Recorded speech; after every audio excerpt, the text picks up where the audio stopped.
حياكم الله متابعينا متابعين القناة الرياضية. اليوم متواجدين معاكم لتغطية بطولة ديفاينت للبادل، واللي راح تكون مزدوجة ما بين الرجال والنساء والناشئين. لتغطية هذه البطولة خلكم ويانا.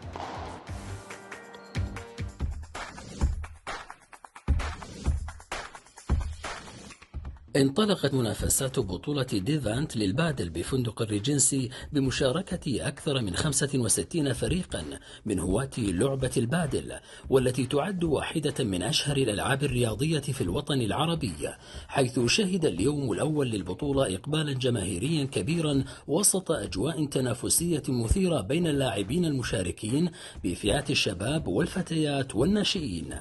ولم تقتصر المشاركة على لاعبي منتخب الكويت فقط، بل شهدت أيضا مشاركة عدد من لاعبي منتخبات الخليج، والذين ظهروا بمستويات متميزة ولياقة بدنية عالية في اليوم الأول من البطولة.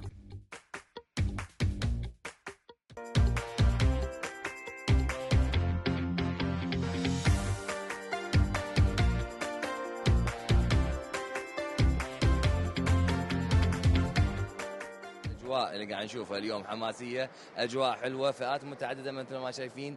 إقبال الناس ما شاء الله، البطولة مقامة تقريبا من 10:30 الصبح أنا قاعد أتكلم. إقبال الناس، الزحمة اللي قاعد نشوفها، هذا بحد ذاته شيء يدل أن اليوم والله في إقبال. احنا عندنا 4 فئات مختلفة، عندنا الرجال هواة، وعندنا الرجال أوبن اللي هم محترفين، وأيضا عندنا نساء، وأيضا جونيورز تحت 16 سنة اللي هم الصغار. فاليوم العدد على بعضه تقريبا 80 ل 90 فريق مشارك، يعني انت قاعد تتكلم عن 160 لاعب، الفريق عن لاعبين. هي لعبه مضرب حديثه بالكويت، بس مو حديثه بالعالم، حديثه بالخليج العربي. هي مشابهه، او خلينا نقول اخت التنس الارضي. ولعبات المضرب انت عارف فيها اقبال من النساء شديد، مثل السكواش والتنس الارضي، لكن البادل سهلت الامور اكثر. البادل لعبه اسهل، تعتبر اسهل لعبه مضرب، تمام، وفيها خلينا نقول طبع هذا من قبل الكلاسي اللي هو البنات يلعبون الفئات الشباب. فطبع التنس راح على البادل، والحمد لله قاعد نشوف الاقبال كبير والله. بالعكس شيء رياضه حلوه حق البنات، حق الشباب، حق الاطفال، كل الاعمار، تناسب كل الاعمار. الحمد لله أجواء حلوة عائلية رياضية، الكل مشارك، بنات شباب أطفال، فالحمد لله مثل ما توقعنا وأحلى. اللعبة حلوة حق الكل، والحمد لله عندنا وايد بنات ووايد بطلات في هذه الرياضة، وقاعد يشاركون في كل بطولة، ياخذون مراكز وينافسون في كل دول الخليج مو بس بالكويت. البطولات كثرت، اللاعبين كثروا، والأبطال صاروا أكثر، وخصوصا الناشئين وتحت 16 ما شاء الله صاروا أبطال، فلها مستقبل إن شاء الله ممتاز.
والله أجواء البطولة حلوة، ويعني شيء وايد كبير ما شاء الله، وهذا أول يوم وكذي الأجواء وايد حلوة. إن شاء الله نشوف الأيام الجاية راح تكون أحلى وأحلى، خصوصا بالفاينل.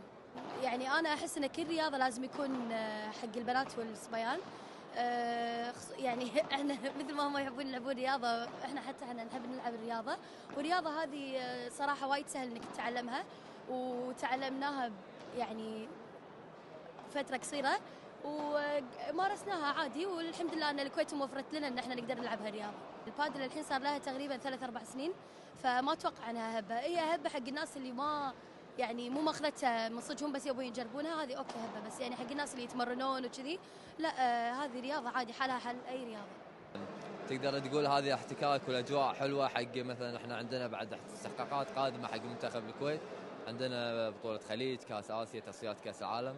حلو ان احنا نشارك ونحتك مع بعض عشان نكون مستعدين بالبطولات القادمه ان شاء الله. والله هي مو بس بالكويت، اللعبه تحديدا صارت بالوطن العربي بشكل كبير في كل انحاء الدول العربيه. لو انت طالع ترى نفس ما انت شايف في الكويت شلون الناس متوجهه اللعبه، لعبه جديده شوي تقدر تقول مثل ما تقول، ما ابي اقول غريبه، بس يعني بين التنس والسكواش الناس حابه الشيء، تدري الناس تحب الاشياء الجديده. لا، هذه رياضه حالها حال الرياضات اللي يلعبونها التنس والسكواش واي لعبه الناس تلعبها، هي بس لعبه جديده في الوطن العربي، وهي راح تكون رياضه مستمره ان شاء الله.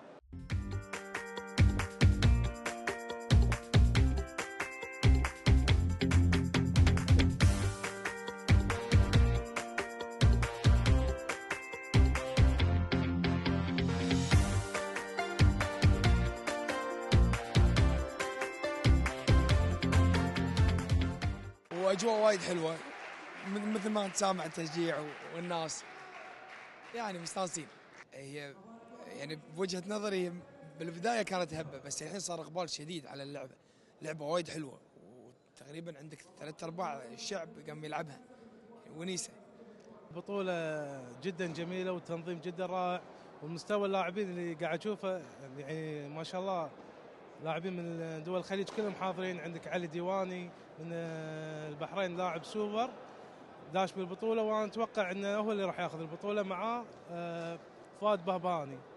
وعندك لاعبين بعد من البحرين، عيال القطان ما شاء الله لاعبين سوبر، اخوانهم سوبر. وعندك الصغار هني بعد، فئه الصغار بالكويت انا اشوفهم افضل مستوى كصغار بالخليج. راح تشوف منتخب الكويت قوي ان شاء الله خلال 5 سنوات الجايه ان شاء الله. والعنصر النسائي عندنا منتخب بالكويت يعني في لاعبات ما شاء الله وايد مستواهم قاعد يتطور سنه عن سنه، يعني الحين ما شاء الله اتوقع يعني خلال كم سنه قدام راح ان شاء الله يكونوا من افضل لاعبات الخليج ان شاء الله. اللعبه صعبه يبيلها طبعا، يعني يبيلك خبره، يعني ما تقدر تدش اول بطوله وتفوز على طول، مستحيل، هذا شيء مستحيل. يبيلك خبره، تدش كم بطوله، تتعود على الاجواء.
وصلنا معكم أعزائي المشاهدين في ختام حلقة اليوم، ونشوفكم في الحلقات الأخرى.